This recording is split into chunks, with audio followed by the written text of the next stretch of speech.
આપણે ધોરણ 11 ચેપ્ટર 6 સુંદરીની શોધ એના લેખક છે જયશંકર ભોજક અને સુંદરીની શોધ પાઠનો પ્રકાર શું છે? આત્મકથા અંશ.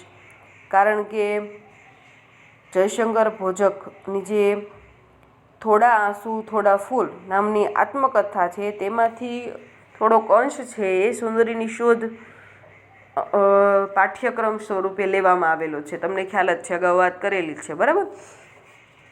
તો સુંદરીની શોધની અંદર ખરેખર કોઈ સુંદરીની શોધ કરવાની થતી નથી, પરંતુ લેખક પોતે પોતાના નાટકની અંદર સ્ત્રી પાત્રને યોગ્ય ભજવી શકે એ માટે થઈને કોઈ એવી સ્ત્રીને શોધે છે કે ખરેખર એના જે હાવભાવ હોય, કપડાં પહેરવાની છટા હોય, બોલવાની રીત હોય, એ બધો જ અભિનય જે છે એ પોતાના નાટકની અંદર એ અભિનય જે છે એ સ્ટેજ ઉપર એ ભજવી શકે એટલા માટે થઈને એ આપણે જોયું હતું. એની અંદર આપણે કયા કયા નાટકની ચર્ચા કરી હતી? સૌભાગ્ય સુંદરી નાટકની ચર્ચા કરી હતી, ત્યાર પછી વિક્રમ ચરિત્રની ચર્ચા કરી હતી, ત્યાર પછી જુગલ જુગારી નાટકની અંદર લલિતાનું પાત્ર જે છે એની લેખકે કોની પાસેથી એ માહિતી મેળવી હતી, ખરેખર લલિતાનું પાત્ર છે ઉત્તમ કઈ રીતે બન્યું એ પણ તમને ખ્યાલ જ છે. કોનાથી ઉત્તમ બન્યું કે બાબુભાઈ શેઠના ઘરે જે એમના સગા જે છે એની પુત્રવધુ જે બનવાની હતી એ યુવતી છે એ બાબુભાઈ શેઠના ઘરે આવે છે અને એને જોઈને ખરેખર એ આપણા જે લેખક જે છે જયશંકર ભોજક તેમને ઘણી પ્રેરણા મળે છે એ લલિતાના પાત્ર માટે થઈને. અને પછી એ લલિતાનું પાત્ર જે છે એ ખરેખર એ આદર્શ પાત્ર એ બની રહે છે, એ પણ આપણે જોયું હતું. ત્યાર પછી આપણે પહોંચ્યા હતા કે સરસ્વતી ચંદ્ર એ નવલકથા છે એ ખરેખર એના અભિનય ગુરુ છે બાપુલાલ નાયક એ સરસ મજાની વાંચે છે અને ત્યાર પછી જયશંકર ભોજકને પણ એ વાંચવા માટે પ્રેરણા મળે છે કે ખરેખર મારે પણ આવું વાંચવું જોઈએ. ત્યાર પછી જુઓ આપણે થોડોક વ્યાકરણ છે એનો પણ અભ્યાસ સાથે કરીએ.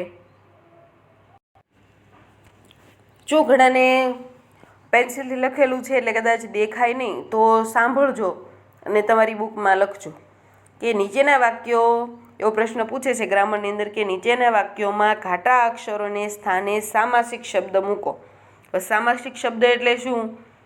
તો શબ્દ ભેગો કરીને મૂકવાનો. ઓલો તમે જેમ સમાસ હોય તો સમાસ તમે જ્યારે ઓળખો ત્યારે શું કરો? કોઈ પણ શબ્દને છૂદો પાડો, કોઈ પણ પ્રત્યય લગાવીને એને અહીંયા શું કરવાનું? શબ્દ ભેગો કરવાનો છે. એટલે વચ્ચેનો શબ્દ જે પ્રત્યય હોય એને કાઢીને શબ્દ ભેગો કરી દેવાનો.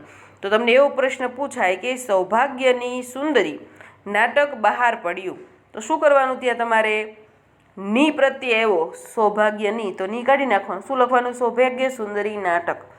ત્યાર પછી બીજું એવું પૂછાય કે ત્યાર પછી સ્ત્રીને ઉચિત નકાર કરવો, તો ત્યાર પછી સ્ત્રીને, તો અહીંયા ને શબ્દ કાઢી નાખવાનું. પછી શું લખવાનું? સ્ત્રીઓચિત, સંધિ ભેગી કરી નાખવાની, સ્ત્રીઓચિત. ત્યાર પછી એટલે આવા ઘણા બધા ઉદાહરણો આપણે પાઠની અંદર પણ છે, તમારે જોઈ લેવાના. ત્યાર પછી છે કે ઘાટા અક્ષરે લખેલા શબ્દોને સ્થાને વિરોધી શબ્દ મૂકો અને અર્થ બદલાય નહીં તે રીતે વાક્ય ફરીથી લખો.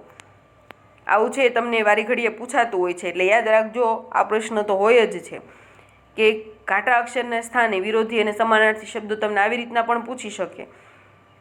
ઘાટા અક્ષરને સ્થાને વિરોધી અથવા સમાનાર્થી શબ્દ છે એ મોટા ભાગે ન પૂછે, કારણ કે અર્થ એક સરખો જ રહે, પરંતુ વિરોધી શબ્દ મૂકી અને અર્થ બદલાય નહીં એ પણ ધ્યાન રાખવાનું. તો એમાં શું કરવાનું? તમારે પ્રશ્ન તમને એવો પૂછ્યો હોય કે રાજરતનની માગણીનો સ્વીકાર કરવો, રાજરતનની માગણીનો સ્વીકાર કરવો, એમાં સ્વીકાર શબ્દ છે એનો વિરોધી શબ્દ મૂકવાનો. તો શું તમે વાક્ય બનાવશો કે રાજરતનની માગણીનો અસ્વીકાર ન કરવો. એટલે આપોઆપ જવાબ મળી ગયો કે સ્વીકાર કરવો, એટલે અર્થ બદલાણો નહીં. આ જ યાદ રાખવાનું છે કે રાજરતનની માગણીનો સ્વીકાર કરો, તો સ્વીકાર શબ્દને બદલે અસ્વીકાર લખો તો શું કરવાનું? તમારે ન તો લખવો જ પડે. એટલે કે રાજરતનની માગણીનો અસ્વીકાર ન કરવો.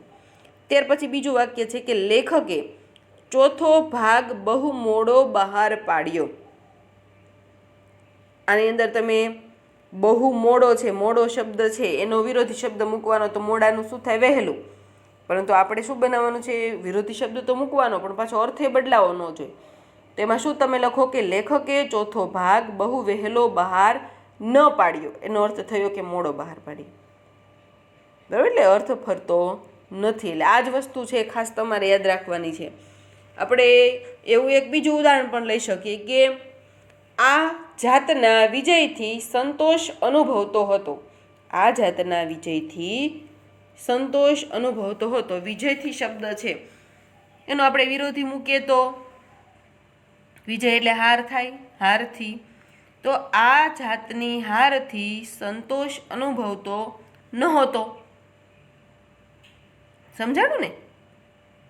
ત્યાર પછી એવો પણ પ્રશ્ન તમને પૂછે કે નીચેના વાક્યની અંદર રેખાંકિત જે પદ છે અથવા શબ્દ છે એની જગ્યાએ યોગ્ય સર્વનામ મૂકો.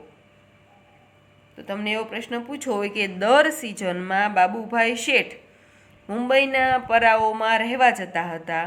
આ વખતે બાબુભાઈ શેઠ મુંબઈની અંધેરીમાં કુંવરબાઈના બંગલામાં 4 માસ માટે રહેવા ગયા. તેમાં આ વખતે બાબુભાઈ શેઠની બદલે તમારે મૂકવું હોય તો શું આવશે? કે આ વખતે તેઓ. બરાબર? સર્વનામની તો તમને ખ્યાલ જ છે. ત્યાર પછી પ્રત્યયો ખોટા વપરાયો, તેના બદલે સાચા લખો. કે આ નાટક મુંબઈની પ્રજામાં ગમશે નહીં, તો માં શબ્દ ન આવે. શું આવે? પ્રજાને. પ્રજામાં ન આવે. શું આવે? પ્રજાને. એટલે કે આ નાટક મુંબઈની પ્રજાને ગમશે નહીં. આ ખાસ યાદ રાખજો. વાક્ય 2 થી 3 વાર વાંચો ને તમને ખ્યાલ આવી જાય કે આ એમાં પાછું ઘાટું અક્ષર આપેલું જ હોય કે આ ભૂલ છે એમ. તમારે માત્ર એને સાચું લખવાનું હોય. 2 થી 3 વાર વાંચો તમને ખ્યાલ આવી જાય ખરેખર અંદર સાચું શું આવે. એમાં કંઈ વધારે કંઈ યાદ રાખવા જવાનું નથી. પછી ખાસ એક તમને એવો પ્રશ્ન પૂછે છે કે નીચેના વાક્યોમાંથી સંયોજક શોધીને લખો. સંયોજકનો અર્થ થાય છે કે 2 વાક્યો હોય તેને જોડતો શબ્દ. ખાસ યાદ રાખજો, ઘણા વિદ્યાર્થીઓ બહુ ભૂલ કરે છે. રોકડા માર્ક્સનું હોય, 12મામાં પણ પૂછાય, ગ્રામર હોય તો ગમે ધોરણમાં પૂછાય કે શ્રી બાબુભાઈને તેમજ તેમના પત્ની કૃષ્ણાબેનને જાણ હતી. હવે એની અંદર 2 વાક્યને જોડતું શું આવ્યું? કે શ્રી બાબુભાઈને એક પૂરું થઈ ગયું, ત્યાર પછી તેમજ તેમના પત્નીને. એટલે તેમજ જે ભારવાચક શબ્દ હોય એ સંયોજક હોય. 2 વાક્યની વચ્ચે જે ભારવાચક શબ્દ તેમજ એને શું કહેવાય? સંયોજક. બીજું છે તેના જ વસ્ત્રોની સજાવટ કરી હતી કે હું તો ભ્રમમાં જ પડી ગયો. એના જ વસ્ત્રોની સજાવટ કરી હતી કે હું ભ્રમમાં પડી ગયો. કે તો શું આવે? સંયોજક. પુરુષનું સ્ત્રીમાં રૂપાંતર કે અવાંતર નહીં, પરંતુ સ્ત્રીભાવોને પ્રગટીકરણ કરવા માટેનો પુરુષાર્થ. આની અંદર શું આવશે? 2 સંયોજક હશે, એક કે અને બીજું છે પરંતુ. આવું પણ યાદ રાખતા જાજો સાથે સાથે. ત્યાર પછી આપણે પાઠ જે છે એ આગળ વધારીએ કે સરસ્વતીચંદ્રની અંદર જેનો અભ્યાસ કર્યો નવલકથાનો, તો એમાં પેરેગ્રાફ છે કે પહેલી કુસુમ સુંદરી, કુસુમ, ગુણસુંદરી તેમજ અલખ કિશોરી, સૌભાગ્ય દેવી, મીનારાણી, ચંદ્રાવલી મૈયા એ સર્વ પાત્રોએ મારા મન ઉપર ભારે અસર કરી. કારણ કે લેખક છે સ્ત્રી પાત્રોનું અભિનય કરવામાં પાવરધા હતા, એટલે વધારેમાં વધારે એને સ્ત્રી પાત્રો વિશે સરસ્વતીચંદ્રની અંદર લેખકે જે કંઈ પણ એના માટે શબ્દો ઉચ્ચાર્યા હતા, જે કંઈ વર્ણનો હતા એ એના ઉપર વધારે આકર્ષણ પામ્યા. ત્યાર પછી શું કહે છે કે તેમના નારીત્વની મારા ઉપર ઘેરી છાપ પડી. હમણાં મેં તમને કીધું તેમ કે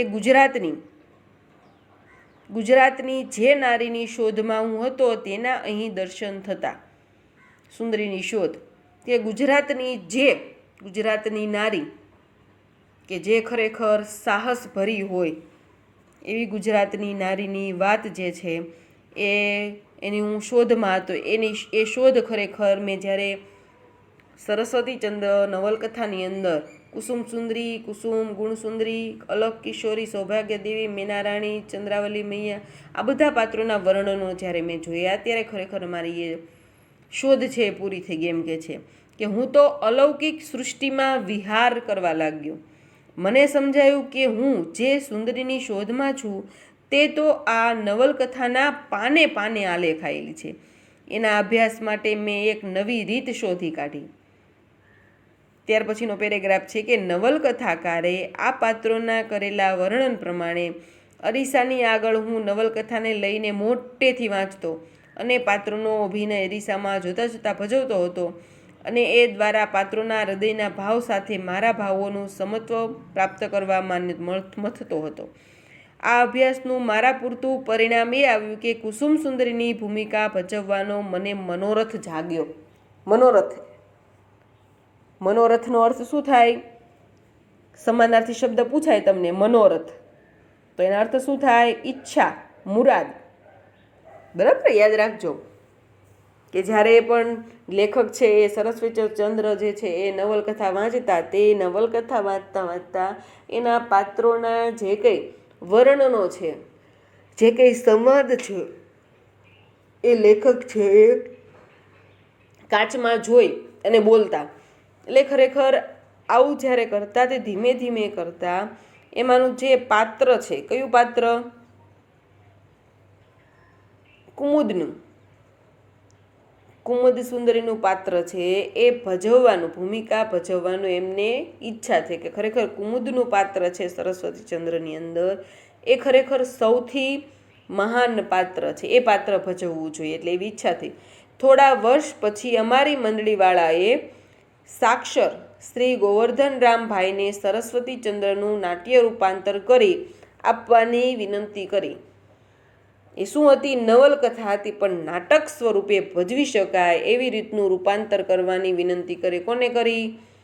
તો અમારી મંડળીવાળાએ સાક્ષર શ્રી ગોવર્ધનભાઈને, ગોવર્ધનભાઈ ત્રિપાઠી, એમને વિનંતી કરી કે ખરેખર આ નાટક સરસ્વતીચંદ્ર છે એ નાટકના સ્વરૂપમાં રૂપાંતર કરી આપો તો અમે ભજવી શકીએ.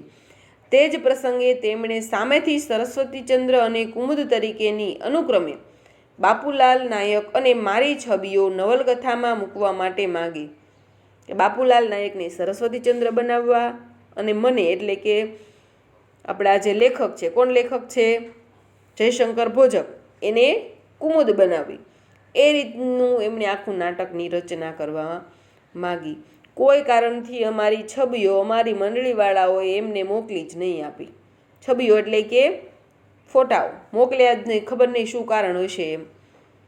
પરંતુ કેટલાક સમય પછી ગોવર્ધનભાઈએ સરસ્વતીચંદ્રના નાટ્ય રૂપાંતરનો પહેલો અંક અમારી મંડળીને મોકલી આપ્યો. નાટ્ય રૂપાંતરનો પહેલો અંક મોકલી આપ્યો. આ અંકમાં તેમણે સરસ્વતીચંદ્ર ભાગ ચોથામાં આવતા ઘેલી મારી કુસુમ વાળા પ્રસંગ પછી વાર્તાનો તંતુ લંબાવીને વસ્તુ મૂક્યું હતું.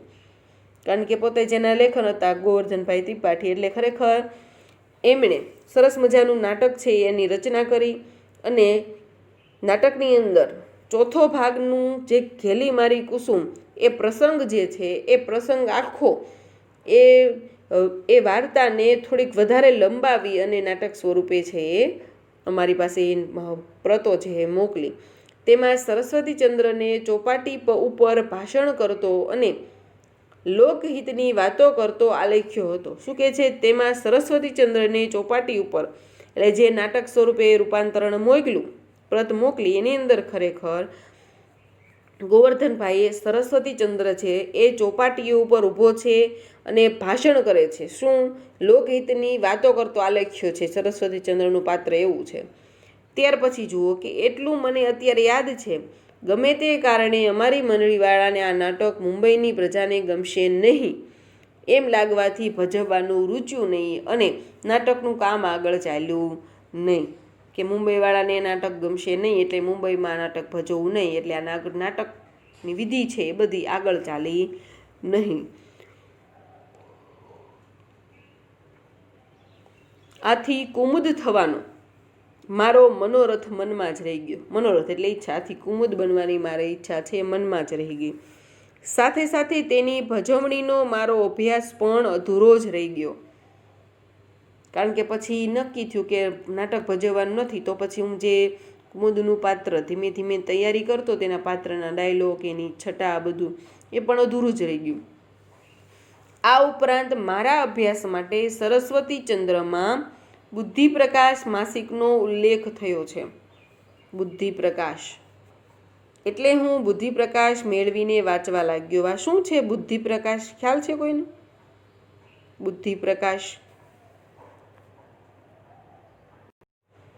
જો જેમ અલગ અલગ સામયિકો આવતા હોય એમ આપણે ગુજરાત સાહિત્ય સભા, ગુજરાત પરિષદ, એટલે એમાંથી સામયિકો છે એ બહાર આવતા હોય છે. તેમાંનો એક બુદ્ધિપ્રકાશ નામનો માસિક, એટલે દર મહિને આવતું એક સામયિક છે.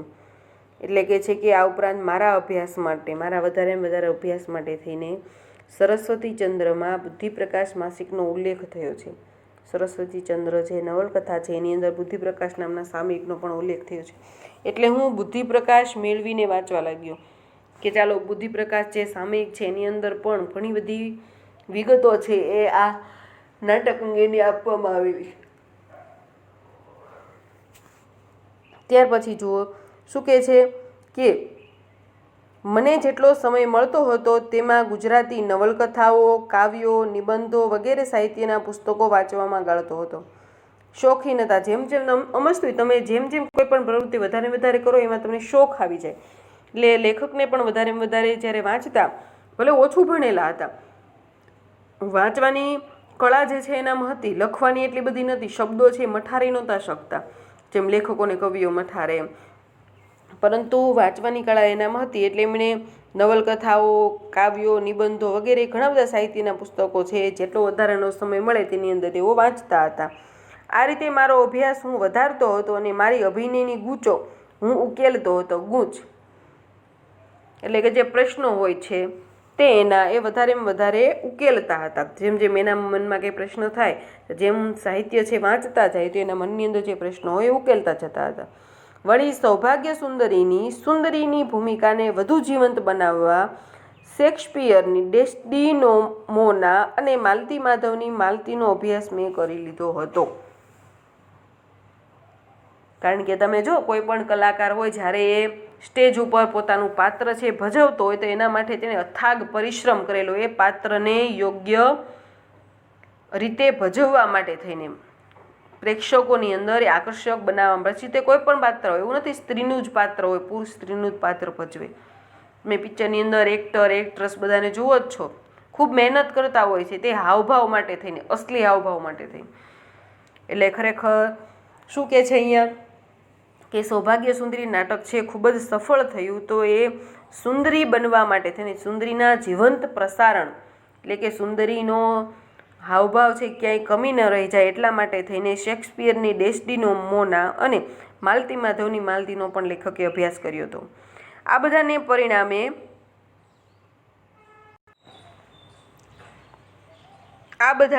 પરિણામે મારા મનમાં ભજવણીનો એક ચોક્કસ ક્રમ ઊભો થયો હતો અને મારે કહેવું જોઈએ કે 6 માસને અંતે જ સુંદરીની ભૂમિકાને પૂરેપૂરી સમજીને હું ભજવતો થઈ ગયો.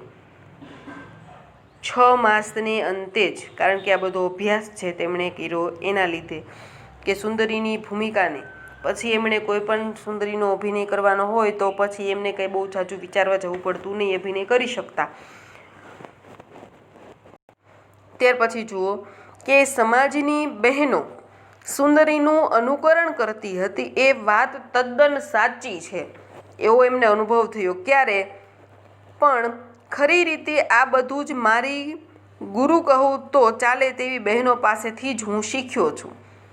કારણ કે સ્ત્રીનું પાત્ર ભજવવાનું હોય તો સ્વાભાવિક સ્ત્રીઓ જેવા હાવભાવ, પછી એમનું ચરિત્ર જે પ્રકારનું હોય એ પહેરવાની ઢબ, બોલવાની છઠ્ઠા, પછી એ હેરસ્ટાઈલ હોય તો એ ચાલવાની છઠ્ઠા, બધું જ અનુકરણ કરવું પડે. એટલે કહે છે કે આવું બધું મારી ગુરુ માનું તેવી બહેનો પાસેથી જ હું શીખ્યો છું અને તેમાં મારી સમજ ઉમેરીને તેમને હું પાછું આપતો હતો. સમજ ઉમેરીને ખૂબ જ મોટી વસ્તુ છે આ. ત્યાર પછી કહે છે કે લોકો તેને કલાનો નમૂનો સમજીને સ્વીકારતા. ખરેખર એક કળા જ કહેવાય, એવો નમૂનો સમજીને સ્વીકારતા હતા.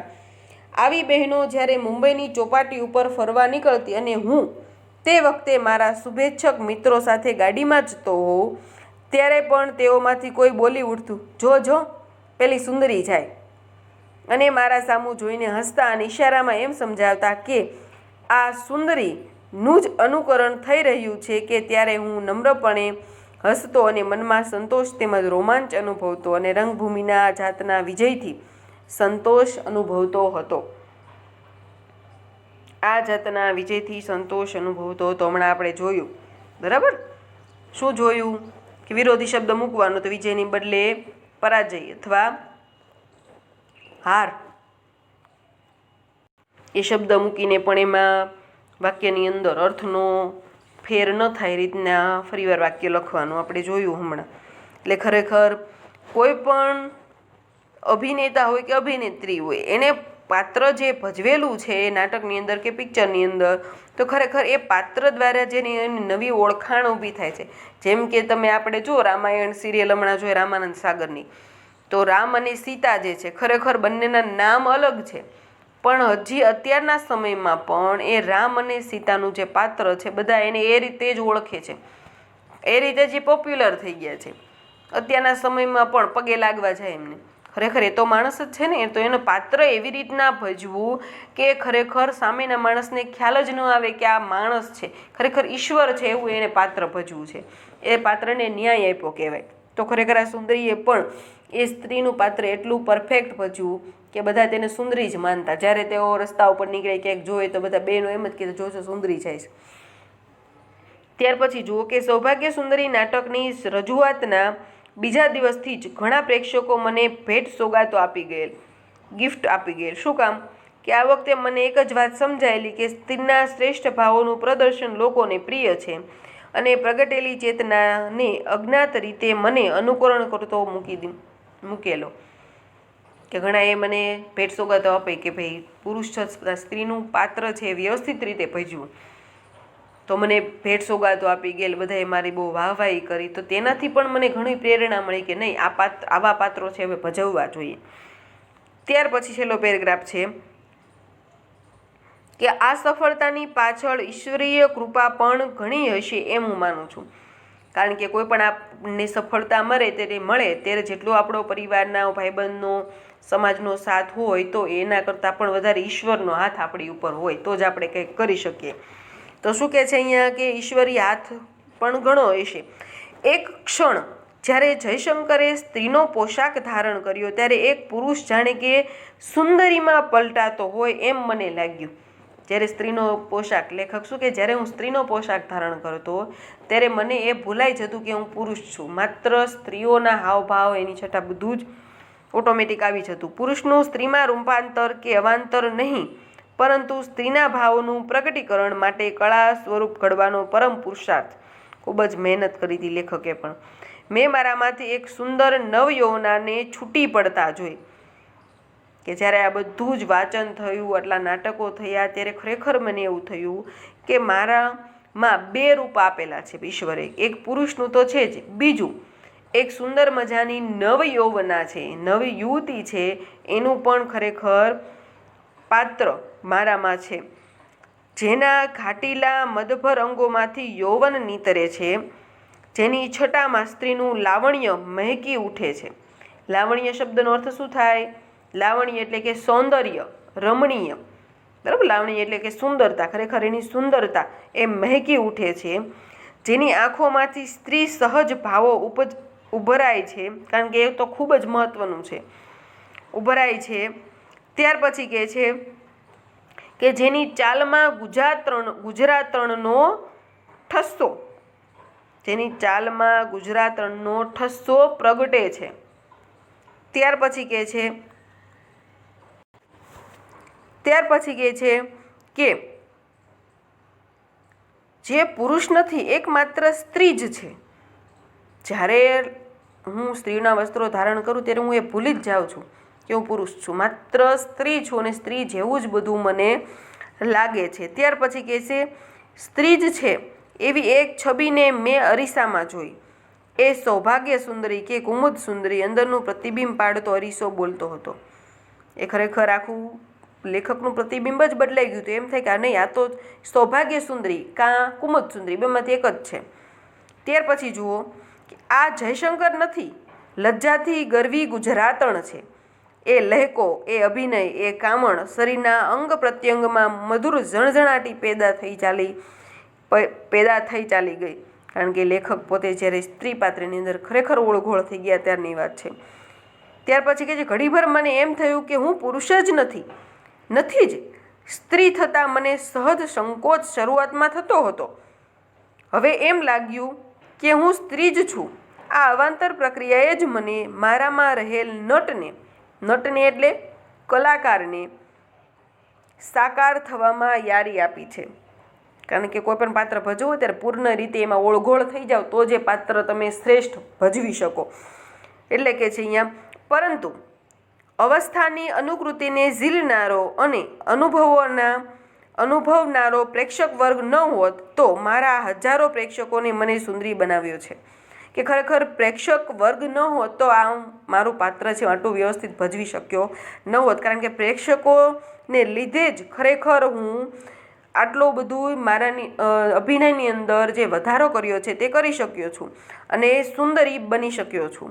એ વાતની હું સગર્વ નોંધ લઉં છું. કદરદાન પ્રેક્ષકો વગર મારા માત્ર એકલો અટુલો જયશંકર. કદરદાન પ્રેક્ષકો મળ્યા એટલા માટે જ હું જયશંકરમાંથી સુંદરી બની શક્યો. હવે જો આ રીતે આપણે આ પાઠ છે એ પૂર્ણ કરીએ છીએ અને હવે આ પૂર્ણ પાઠ થાય ત્યાર પછી કેટલું ગ્રામર છે આ પાઠની અંદરથી નીકળે છે. સમાનાર્થી શબ્દો, જો શબ્દાર્થ તમને જે આપેલા છે એ સમાનાર્થી શબ્દો હોય.